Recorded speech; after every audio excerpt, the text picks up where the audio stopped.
be with you shortly. All right. All right, thank you. Y'all can go ahead and have a seat. I'll be with you in a minute. Thank you. Yes, sir. And so getting you a number is going to be damn near impossible. Okay. So, I mean, they don't really look that. It's how I give him a belly rub. Go, girl. Now get up. Is that kind of go in there? Hold on.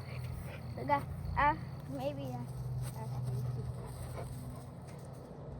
I wish Alara was a puppy.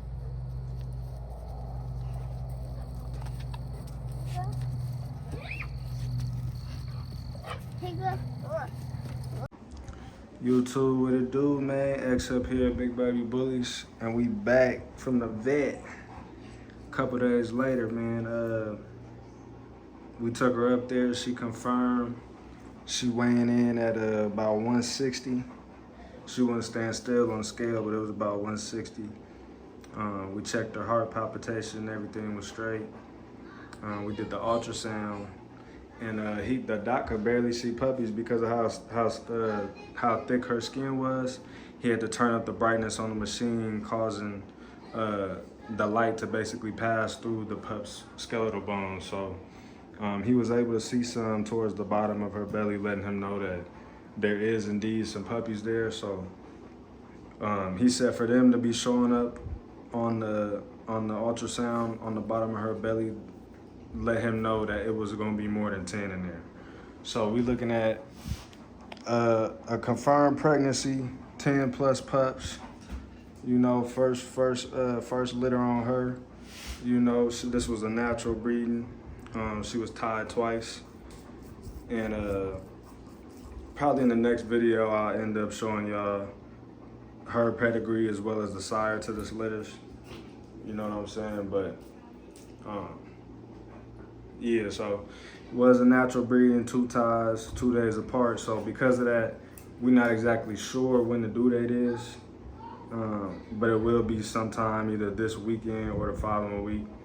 You know, so at this point, we're just watching her movements, you know, looking for cues and things to let us know that it's that time. Yeah, she been nesting a little bit, but not really too much. She got a little bit bigger in the past day or two. You know, she kind of waddling at this point. It's kind of hard to tell because she's so dark.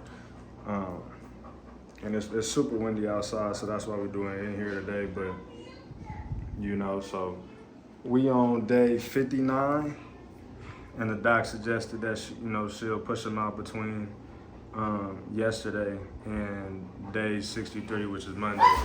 So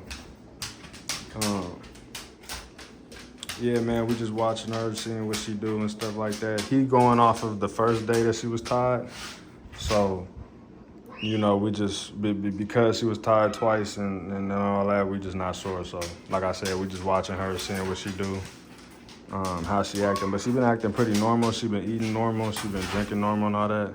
Today was the first day where she looked a little sluggish, and she kind of panting a little hard. We just came back in from outside. So, you know, so yeah, like I said, we keeping her in the house for the most part at this point in time.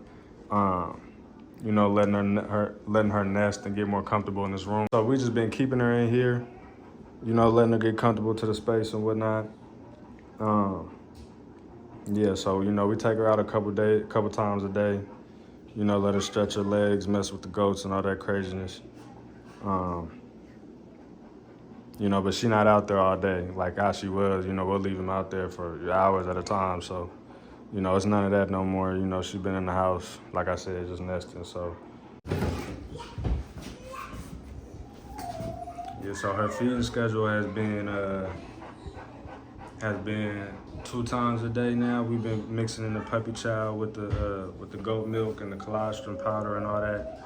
You know, just pushing that nutrients to the litter as much as we can, a little early before they pop out. So we do plan on doing a natural birth, but we also have a vet for emergency C-section or, you know, emergency services should we need that. you know, but I don't think we're gonna need it. But, you know, it's better to have and not need than to need and not have, you know what I'm saying? So, yeah. So that's about it, man. You know, we just, like I said, watching her, seeing how she move and, you know, looking for any cues that she about to go into labor. I'm watching her around the clock, so, you know, we just waiting at this point. I feel like it's gonna be she probably gonna push them out like Wednesday. I mean Monday, Tuesday.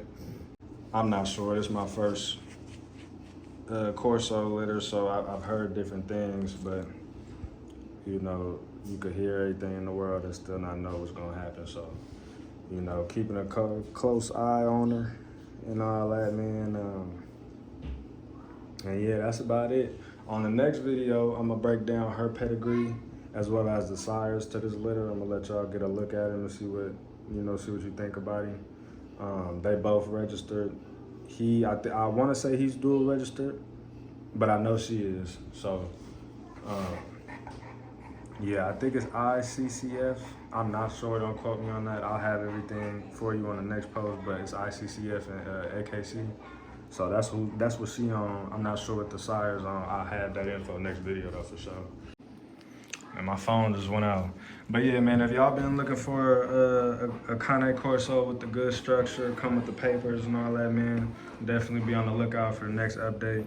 You know, we get into the pedigrees of her and the sire, as well as, you know, what else we got in store.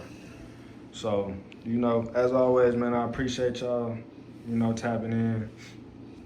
Please like, comment, subscribe. You know, I'm not gonna push that on y'all heavy, but it do help out the channel, you know, and the program at the same time. So, you know, with that being said, man, we'll catch y'all on the next one.